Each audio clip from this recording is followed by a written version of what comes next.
fuck it, let it go. Obviously, I was never going to go and work on a Christianity PhD because that doesn't interest me. Hello everyone, welcome back to my channel and welcome to what is going to be a super relaxed, super chilled out Q&A. I went to kickboxing class this morning and I can hardly move my body, so sorry if I look very rigid. I asked over on Instagram what questions you guys would like answered because I've been really poor at replying to my DMs recently. So I have collated them all and I'm going to answer them for you. I'm also expecting a call from Bryony, so if at some point the lighting changes, it is because I have been on the phone to Bryony for a while and come back. Number one, I just got let go of a job that I wasn't crazy about. Do you have any advice? I feel weird. Fuck it, let it go. Honestly, life is so short. I'm only 25, but one of my main things in life, as it should be for everyone, is just to be happy. There is no point wasting time in a dead-end job or something you don't enjoy. Bit morbid, but I could get knocked down by a bus tomorrow, so be happy. I try my best to just do things that I enjoy doing, that I love, having a balance of progressing but also making sure that you enjoy your time right now.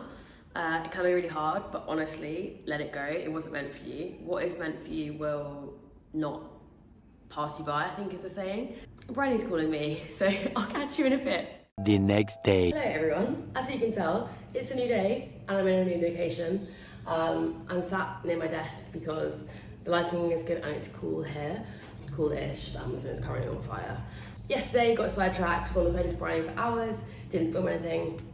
And then I went out and then obviously it got dark, so I couldn't film. So today, I thought I would pick up where I left off. So yesterday I started with the question of, I've just been let go of a job that I didn't really care about. Do you have any advice? I feel weird. And I stand by what I said yesterday still. Life is too short. Yeah, I think that it's a blessing in disguise to be let go of a job if you're not enjoying yourself. And it's so important that you don't waste time in jobs that are not for you. I think you'll look back at this time and realise that it's a blessing in disguise and that everything happens for a reason. What source do you use to learn data tabulation on Excel? I don't know what that is, so I don't think I've used a source to do that. I don't know what tabulation is. I'm actually a bit of a novice on Excel. It takes me so long to do anything, so I'm not sure, sorry. Next, question 3. Got any tips for a junior dean application? For those of you who don't know, a junior dean is like a college welfare discipline person in an Oxford college. They are typically a student or a PhD student researcher, and they are on call throughout the night. I worked as a JD, junior dean, and a welfare officer for 2 years at Harris Manchester College, so I have lots of experience doing it. I think I'm going to do a post on this on Instagram, because I get asked this question every couple of days via DM. My tips would be, have some experience in that kind of role.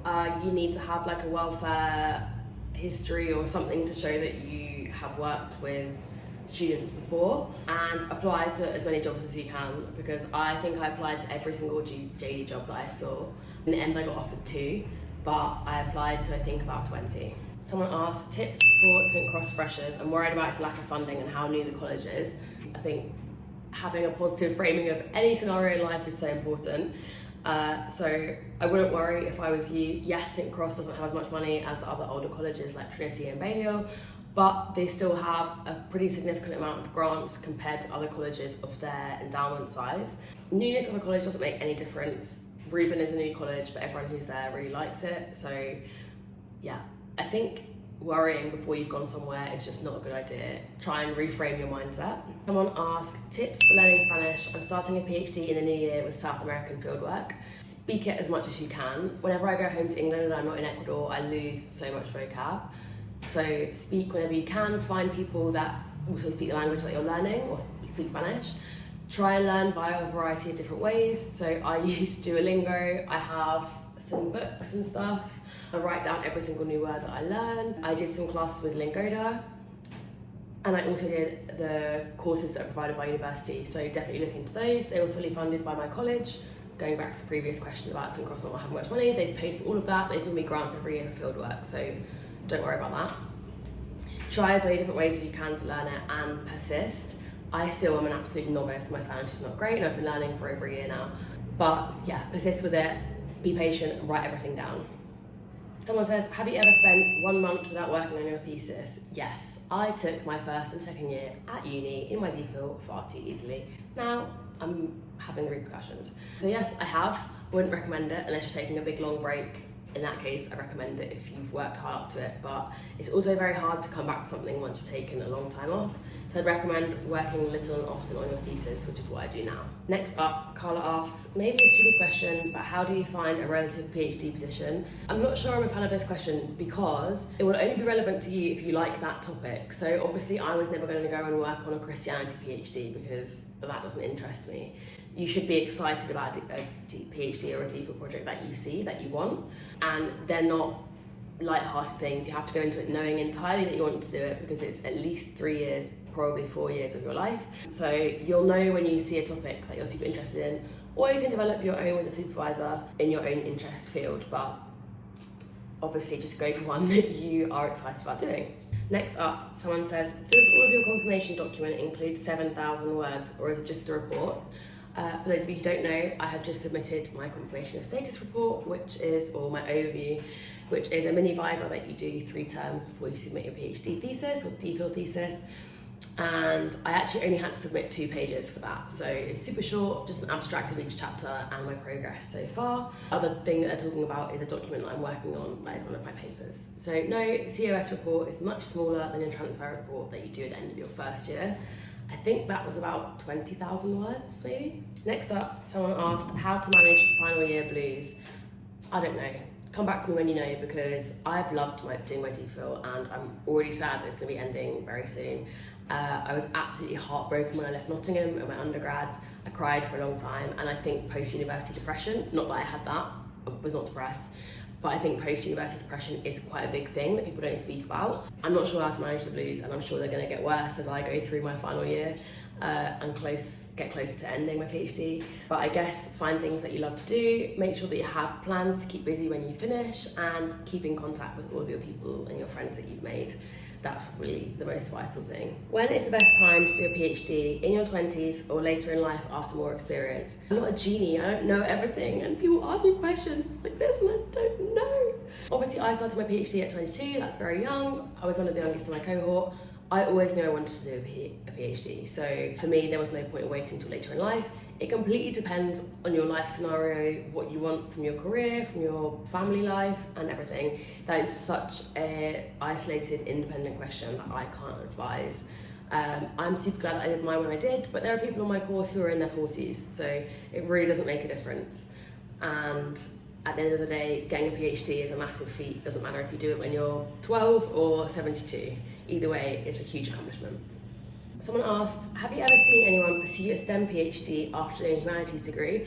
I actually asked this one on Instagram because yes, my best friend Bryony, she did her undergrad in Spanish, and then now she's doing her biology PhD with me. So yes, it is possible. I think you have to have quite a lot of extracurricular stuff to prove that you are actually interested in what you want to do the PhD in, but it is possible. Where is your top from in your last selfie, the black sports top? That was actually from Gymshark, I'll add it to the caption. Lydia asks, how come you left St Cross? I'm starting there in a few weeks, I'm curious. I didn't leave St Cross, people get confused about this a lot. St Cross is my matriculation college and I'm there for the entirety of my DPhil. I will graduate with St Cross as well. I just worked at Harris Manchester College as a junior dean and welfare officer, like I mentioned. So I lived there instead of St Cross, but I'm still associated with St Cross and will be the entire way. I love it, it's small, but it's one of my favourite places in Oxford. Please can you share your £10 papier link again? Of course, I'll put it in the description. It is always saved on my Instagram highlights though. Someone asked, I just started my master's in biomedical science and I can't adapt my time to be productive. I have a video on how I organise my life. There are definitely days when I'm not productive. I have days on end where I just get nothing done, or I procrastinate, or I prioritise the wrong tasks because I can't get my brain to do the things it needs to do. I'd recommend going to watch that video. Get a really good diary that you get used to using all of the time. I write out my to-do lists in here.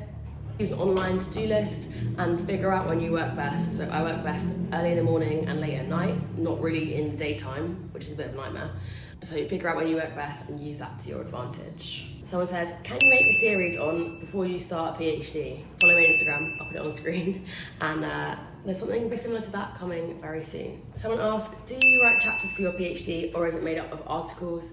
I have applied to do an integrated thesis, which means that I will submit 3 of my papers or 3 of my chapters for publication. So it's a thesis by article, not monolith, which is like a big long document that is typical of the humanities. Someone asked, do you have a supporting partner? I could not do my PhD without mine. I don't. I started my PhD with my ex-partner. We're not together anymore. But I am a very, very independent person. Sorry, I'm just fidgeting with this. It's so satisfying. I am a very, very independent person and I can motivate myself most of the time. So I don't feel hindered by not having a partner. But I know for some, they are a huge source of support and a good break from doing a PhD. Someone asks, how do you store your reading? Do you store it in a spreadsheet? No, all of my papers are on Zotero. It's a free referencing manager. I really like it. It's the simplest I've found. I started doing it on PowerPoint and writing paper summaries, but it just got too long. So everything's in Zotero and I just add notes on there. I do know some people who write in Excel spreadsheets of what they've written, what they've read and stuff. Whatever works for you. Do you recommend the premium version of Grammarly over the free version? I pay for Grammarly, it's I think about £90 a year. I don't use the AI tool on it at all. I don't think it's that helpful and there are definitely still errors with it. It's not impeccable, it's not 100% effective. Super useful when forming emails. The free version is really good. I just thought for whilst writing, the thesaurus on there is really good. So I would recommend if you have £90 to spend, but if not, the free version is amazing anyway. Jessie says, how do you use your academic planner?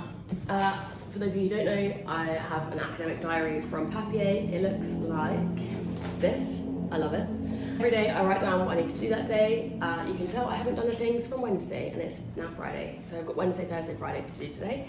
It has week by week view and it also has monthly views and goal setting and stuff. Typically I don't really use these pages. I feel like academic diaries have a lot of stuff in it that I just don't use, but a lot of people do. So yeah, I do use note pages at the back and there are assignment plans which I'm going to be using to do my chapter overviews of what I need to do for each chapter as I get closer to finishing. Goal reviews and stuff which I haven't used to date.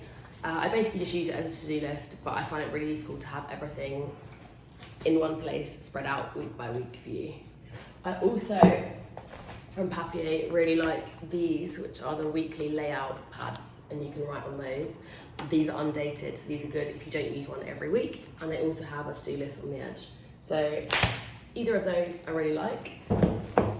This diary comes everywhere with me.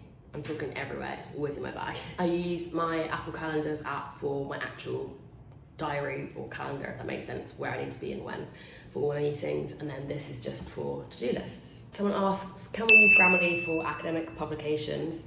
Yeah, as long as you don't abuse the AI tool, I assume is fine. How is your Spanish coming along? Has it improved since being in Ecuador? Yes, obviously it's improved since I've been here, chatting with people, and I'm forced to use it. Most of my friends here do speak English, and I can get really lazy with it. Those I spend most time around, we just speak in English. But I'm learning new vocab every day and picking up things subconsciously, which is great, and it's a good way to learn. But overall, yes, it gets far better when I'm here, and then when I go home, unfortunately, I lose a lot of it. With respect, are you single? Yes, I am. I'm not looking for a partner right now. I don't have the time to date or anything. And I'm happy just doing my own thing. Is there a business possibility within your current research for a non-profit or AI? Yeah, there's loads of spin-out businesses and business ventures in the research that I carry out. I can't see myself ever owning one. I obviously have my own brand on social media, but that's kind of unrelated to what I work on in my research. So yeah, there are business possibilities. You can find them online, but I don't know much about them. Sorry, I feel like this Q&A is so useless. Does your school have a programme for other PhD courses to visit and learn from you? I assume so. Obviously in the biology department, most of the people that I know go on fieldwork and we all get to go to these crazy cool locations across the world, which is just amazing. But there are interchanges between other universities. I think more so at undergrad and master's level than PhD, but obviously you can have international collaborations anywhere, but they just become a bit more formal at PhD level. I guess you just have to explore, and you'll have research offices and study abroad offices in your university that can help with that. Someone said, how did you monetize your content initially, help out a beginner? I actually got a random message from a company saying that they would love to collaborate and they would offer me X amount of money. And then the person that was in charge of that email thread set up her own social media marketing company and asked if I wanted her to be my manager, and then I said yes.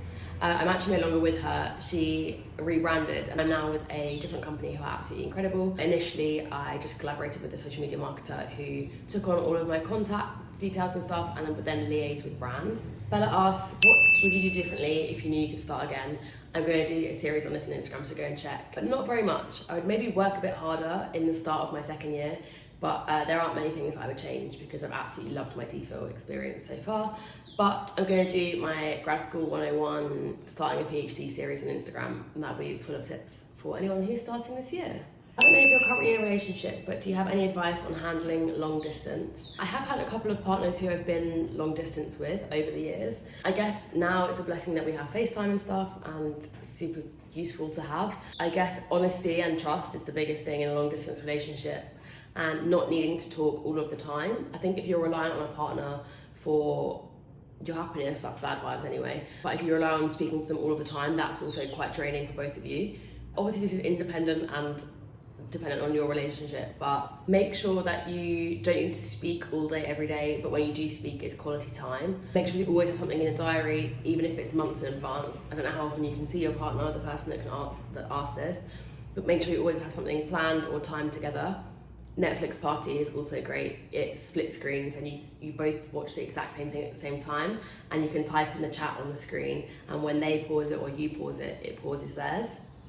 So it's like a collaborative way to watch Netflix together, which is quite nice. Do you use any AI tools to help with your PhD, and if so, could you share? I used to use Mindgrasp and I still use them occasionally. They are super cool. I am quite confident in my writing skills.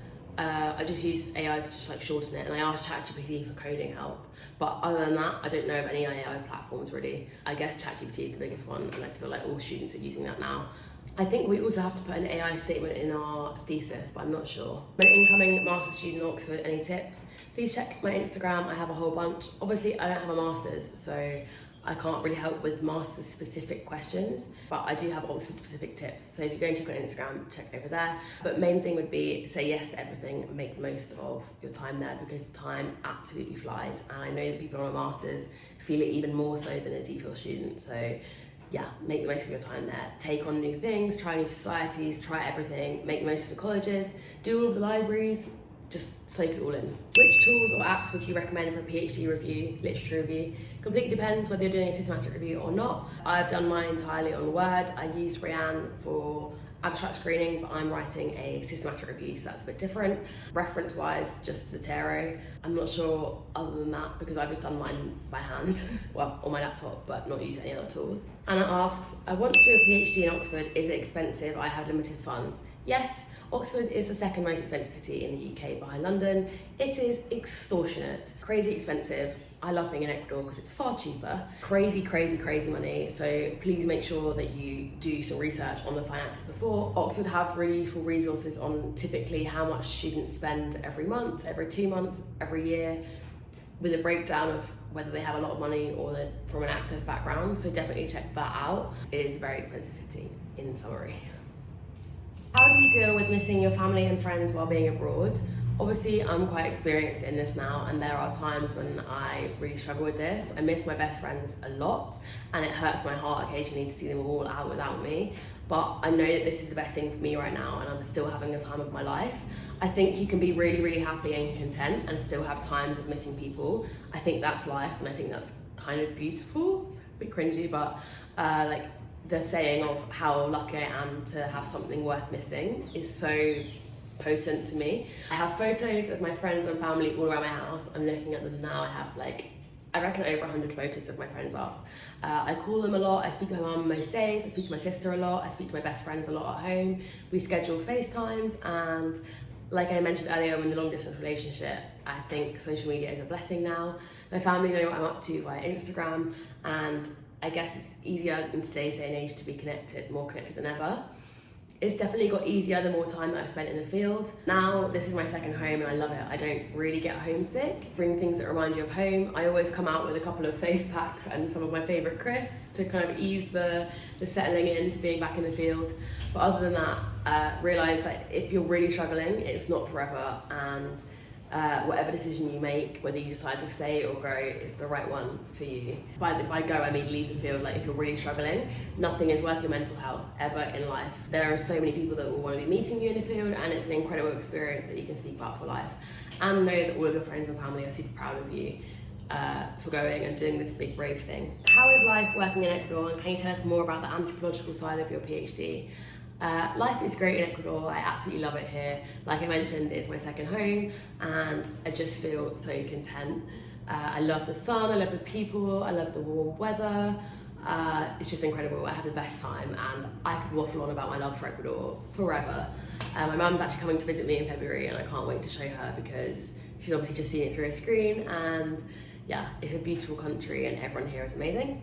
More about the anthropological side of my PhD. Yes, one of my chapters is based on interviews with local Indigenous communities about the reforestation that they have in place. So they have a lot of home gardens, they grow their own food and medicinal plants, and I'm interviewing them about why they reforest, what they know about climate change, why the ecosystem is important to them, what species they reforest with, what stops them reforesting more, what makes them reforest. The interviews typically last between about 15 minutes and an hour. It's really fun. I'm a biologist by training, so it is difficult because it's something entirely new for me. I'm learning new protocols. Obviously I have ethics approvals and things. It's in my second language, so Spanish, or in Quechua, which is a different indigenous language, so I have to have translators. I'm learning new methods of analyses all of the time. So that's a high level summary. And then when my papers, I hope, are published, I will share them with you and you can learn a little bit more. I'm about to start a PhD at age 24. I'm scared I'll be super behind when I finish. Do you have any advice? Yes, 24 is still super young. And like I mentioned before, it doesn't matter if you're 72 or 12 when you get a PhD, you've still got a doctorate and it's an incredible feat. 24 is younger than most people on my course when they start anyway, so please don't feel behind. Everyone's life path is different, and whenever you start something, it's the right time for you. Comparison is a thief of joy. People are always going to be ahead of you financially or ahead of you in their career. I have that now. I have friends who are earning triple, quadruple what I'm earning, but I know that their path isn't the right one for me and I wouldn't be happy. So don't compare yourself to anybody. You won't feel behind. You're going to be an expert in your field. Have faith in yourself and your ability and enjoy the process. Someone says, do you have any tips for going straight from a bachelor's to a PhD? This will be in my grad school 101 series I'm going to do on Instagram, and I have a whole bunch of them on my Instagram. But my main one is take time to settle in and learn new things in your first year. I knew that I was going to go into my DPhil with a significant lack of knowledge in certain areas like stats, because I hadn't had a year of training like lots of master's students had. So I took advantage of every single online course. I still try and top up my knowledge in areas that I need it in. Now with extra courses or lectures and stuff, take time to settle in, take at least a couple of terms, try new things, make friends with your lab, network within your department, and take any online courses that you can. Someone said, I'm a new follower and a PhD student. Please give me some tips to balance the PhD work and life. Again, I know I feel like I keep just saying, see my Instagram, but there are so many posts on this. You might have to go scrolling a little bit, but there are so many. I often tag them in my highlights as well because people ask repetitively for that kind of thing. Primarily, keep your time organised, put your free time activities and things you like to do in your schedule to make sure that you get them done and that you get to do them. It can be very easy to just get into a hole of work and not do things that you love. That's useless. So schedule weekends away with friends, even if it's just, or not even weekends away, just things to do with your friends that you have to go to, and know that your PhD is not your life.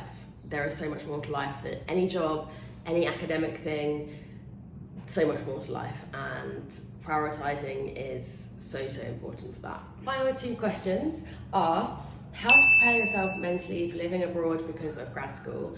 I think I kind of covered that one earlier. Take things from home, kind of prep yourself and knowing that you're going to be away for a while, so look into like getting an eSIM or some way that you can contact home. Be as organised as you can. Ask others in your lab what they've used when they're away in the field. Make sure that you prepare your equipment if you have any before you go, and practice with it to make sure you know how to use it. I didn't and had a couple of errors. I guess I've been super lucky because I've absolutely loved my time in the field, so I feel like I didn't have to prepare very much because, well, I didn't prepare very much and I loved it. So There's nothing that I wish that I'd done differently or prepared for before. It depends where you're working, but if there is like a local cafe or something where everyone goes, like here there's a co-working cafe that I go to most days, and that's where I've met a lot of my friends, a lot of people that I know here, and that's how I have a social life. So prepare yourself to meeting lots of people, which can be really tiring. Make sure that you have all of your visas and ethics permissions if you need it, or research permits before you go. They're vital. If you get stopped at immigration without them, you're going to be screwed. So make sure that's all sorted. And yeah, speak to others who have done it before and ask them for their advice on similar projects. Finally, someone has said, can you talk about your research and your findings? I would absolutely love to, but I could sit here and waffle on for hours and hours and hours. As I get towards the ending my thesis, I'm going to start posting more out what I've been doing and kind of the specifics of my work on my Instagram. Also, a lot of it is non-published right now, so I can't share specifics, but just know that it is super, super, super exciting. I occasionally share some of my camera trap stuff online and some of my overview data and my kind of summaries of interviews, so you can go and check that out, but I would honestly stay here for hours. I feel like that was the most chaotic, useless Q&A ever. As always, if you have any questions or comments, leave them down below and I will of course reply. Yes, thank you so much for watching. I hope you found it semi-useful, and I will see you very soon for another video. Adios!